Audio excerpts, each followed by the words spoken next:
Isa ang patay, 5 sugatan ng tumalon sa hino-hold up na jeep sa Quezon City. Brigada Shaina Rose sa Yupan, ibrigada mo! Brigada Live Report.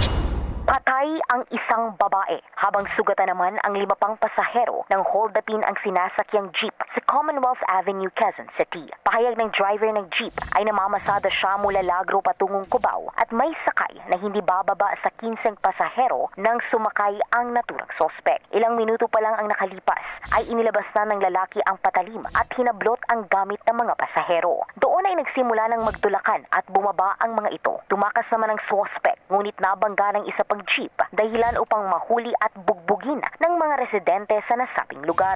Narecover mula sa kanya ang 2 bag ng mga biktima at isang kutsilyo. Isinugod sa hospital ang 6 na pasahero ngunit hindi na naisalba ang isang 29 anyos na babae. Paalala naman ng pulisya, manatiling kalmado at huwag manlaban kapag may holdapan upang maiwasan ang disgrasya.